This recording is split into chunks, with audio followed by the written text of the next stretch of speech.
జపాన్లో భారీ భూకంపం సంభవించింది. భూకంప తీవ్రత 6.9గా నమోదైంది. ఇప్పటికే వాతావరణ శాఖ 3 సునామీ హెచ్చరికలు జారీ చేసింది. దీంతో ప్రజలు భయాందోళనకు గురవుతున్నారు.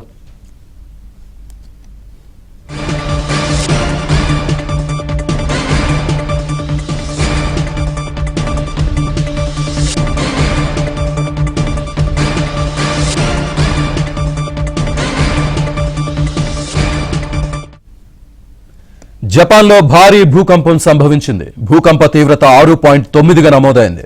ఇప్పటికే వాతావరణ శాఖ 3 సునామీ హెచ్చరికలు జారీ చేసింది. దీంతో ప్రజలు భయాందోళనకు గురవుతున్నారు.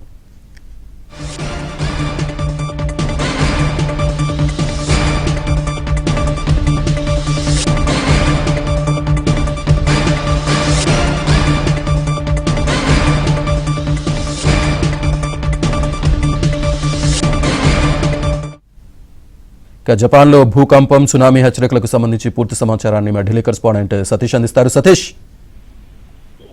శ్రీనివాస్, జపాన్ లో భూకంపం తీవ్రత పెద్ద ఎత్తున వచ్చింది. రిక్టర్ స్కేల్ పై 7.1గా నమోదైంది. అనేక ప్రాంతాల్లో సునామీ హెచ్చరికలను ఇప్పటికే జపాన్ ప్రభుత్వం జారీ చేసింది. ప్రజలు అప్రమత్తంగా ఉండాలని కూడా ఆదేశాలు జారీ చేసింది. 7.1గా భూకంప తీవ్రత నమోదైందని కూడా జపాన్ ప్రభుత్వం అంచనా వేసింది. ఇక సౌత్ వెస్టర్న్ లోని కుషు, షికోకు ప్రాంతాల్లో భూకంప తీవ్రత ఎక్కువగా ఉందని కూడా అధికారులు అంచనా వేస్తున్నారు. మరోవైపు అనేక ప్రాంతాలు సదరన్ పార్ట్స్ కు సంబంధించి సునామీ పెద్ద ఎత్తున వచ్చే అవకాశాలను కూడా జపాన్ ప్రభుత్వం ఇప్పటికే జపాన్ వాతావరణ శాఖ కూడా అలర్ట్ జారీ చేసింది. ఇక 20 సెంటీమీటర్ల ఎత్తున కూడా అలలు ఎగిసి పడతాయని కూడా ఇప్పటికే ఆదేశాలు జారీ చేశారు. మరోవైపు ప్రజలంతా కూడా అప్రమత్తంగా ఉండాలి. అవసరం అయితే తప్ప ఇళ్లలో నుంచి బయటికి రావద్దనే ఆదేశాలు కూడా జారీ చేసిన నేపథ్యం ప్రస్తుతానికి అక్కడక్కడ సహాయక చర్యలు చేపడుతున్నాయి. ఒక్కసారిగా అంటే గతంలో కూడా అనేక సందర్భాల్లో జపాన్ లో అనేక ప్రాంతాలలో కూడా రిక్టర్ స్కేల్ పైన దాదాపు 6.9గా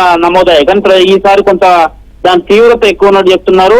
ప్రజలంతా కూడా అప్రమత్తంగా ఉండాలని వారందరికీ కూడా సూచనలు చేస్తున్నారు. ముఖ్యంగా సముద్ర తీర ప్రాంతాల ఉన్న ఏరియాలను మాత్రం కొంత అప్రమత్తం చేస్తారు. అలలు భారీ ఎత్తున ఎగిసిపడే అవకాశాలు ఉన్నాయని ప్రజలు ఎవరు కూడా సముద్రాలకు అతి దగ్గరలో ఉన్న వారు ఎవరు కూడా ఆ ప్రాంతాల్లో ఉండొద్దని కూడా ఇప్పటికే జపాన్ ప్రభుత్వం ప్రజలను హెచ్చరిస్తుంది.